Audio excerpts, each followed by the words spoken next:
lebih kenal lebih dekat. Boleh. Saya boleh tanya beberapa ya Pak Ustadz. Oke. Ini pure dari hati saya, pure pertanyaan dari teman-teman juga. Oke. Karena sebenarnya ini aku boleh jujur nggak sih ngomong? Silahkan. Aku nggak pernah sejujur ini. Pak Ustadz, aku pernah ngobrol dengan keluargaku loh. Oke. Beneran, aku nggak pernah ngobrol ini di luar sana. Aku pernah ngobrol dengan keluargaku. Aku ada rencana untuk belajar agama Islam. Oke. Dan beberapa dari keluargaku ya seperti biasa lah ya, pasti mereka ada reaksi. Pasti mereka menentang. Dan saya ingin melakukan ini perlahan. Saya juga tidak ada target lah. Kita kalau misalnya perusahaan kan ada target ya Pak Ustadz ya. Kalau ini kan kita ini kan soal hati, ini soal private kita ya. Yes. Dan saya belajar banyak dari ustadz-ustadz yang saya sebut tadi, dan di luar itu pun banyak banget. Ustadz Khalid Basalamah, Masya Allah, duduk dengan saya di sini kan. Saya belajar dan saya pengen, menurut saya ini adalah private dari saya, tapi ada beberapa yang harus saya masih mau pelajari lebih dekat, dan hari ini saya pengen belajar dari Pak Ustadz. boleh. Insya Allah, mudah-mudahan Allah berikan saya kemampuan untuk menjawab pertanyaan itu. Seberapa toleransi agama Islam itu Pak Ustadz? Saya mau cerita yang normatif atau mau yang empirik? Terserah, bebas. Ada ayat dalam Al-Quran mengatakan la ikraha fid dini qad tabayyana rusydu minal ghayy. Tidak ada paksaan dalam beragama. Islam tidak memerlukan orang yang terpaksa ikut sholat, terpaksa ikut ini, terpaksa ikut ini. Ketika kita mengatakan lakum dinukum waliyadin, untukmu agamamu, untukmu agamaku, untukmu agamamu, untukku agamaku. Ini adalah sebuah ketulusan yang betul-betul terpancar. Rasulullah SAW sendiri mengajarkan bagaimana beliau bisa sangat akrab dan dekat dengan siapapun, berkhidmah kepada siapapun. Dan contoh yang paling utama adalah ketika Umar bin Khattab diundang oleh Patriark Sophronius di Yerusalem untuk menerima kunci kota.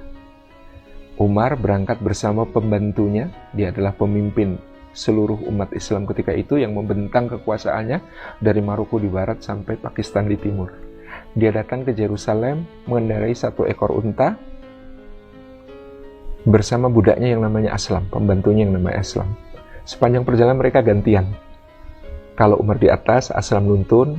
Tiba giliran sekian jam, Aslam di atas, Umar nuntun.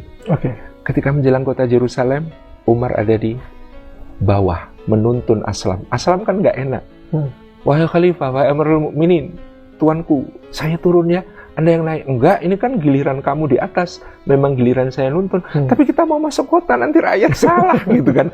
Betul, rakyat berjubel mengeluh-elukan Umar yang datang ini. Mereka ngiranya Umar yang ada di atas unta kan. Tapi Patriark Sophronius ternyata tahu. Tidak. Menurut apa yang tertulis dalam kitab suci, dia adalah yang berjalan kaki. Maka Sophronius mendatangi Umar yang sedang nuntun itu, memeluknya. Benar, Andalah orangnya.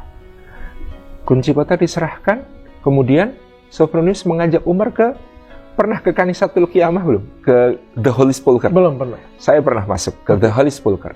Di situ Umar diajak masuk ke gereja makam suci yang ada di Yerusalem. Masuk.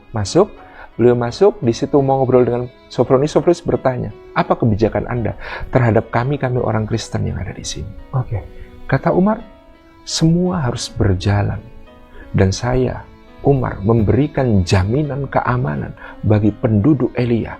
Mereka terlindung, gereja-gerejanya, semua hak milik mereka, rumah-rumahnya, tempat-tempat ibadahnya, dan tempat sucinya harus dijaga oleh umat Islam, karena ini adalah amanah Nabi kami. Nabi kami mengatakan, siapa yang menyakiti ahlu dhimmah? Siapa ahlu dhimmah? Orang Kristen, orang Yahudi, orang ahli kitab yang berada dalam perlindungan umat Islam. Maka dia akan menjadi lawanku di pengadilan di hadapan Allah di hari kiamat. Jadi Umar memproklamasikan perlindungan untuk seluruh penduduk Kristen, Yahudi, Ortodoks, semua di wilayah Palestina saat itu. Selesai, ditandatangani oleh Umar, distempel oleh Umar, perjanjian itu yang sampai sekarang dokumennya masih ada, disebut Al-Uhdah Al-Umariyah, jaminan perlindungan keamanan yang diberikan Umar kepada seluruh penduduk wilayah Palestina saat itu. Keluar Umar, ini sudah waktu sholat, kata Umar, saya mau sholat. Patriark Sophronius langsung nawarin, ini tempat suci. Di sini adalah tempat di mana Nabi Isa alaihi salam dalam keyakinan kami dulu pernah dimakamkan sebelum diangkat ke langit. Kata Umar, Anda mempersilahkan saya sholat dalam gereja ini? Iya, silahkan. Kenapa tidak? Tidak, kata Umar. Seandainya saya sholat di gereja ini, maka generasi yang datang kemudian akan mengatakan, Umar pernah sholat di sini, ayo kita bikin masjid di sini. Maka gereja Anda akan dihancurkan. Tidak, kata Umar. Saya akan sholat di luar.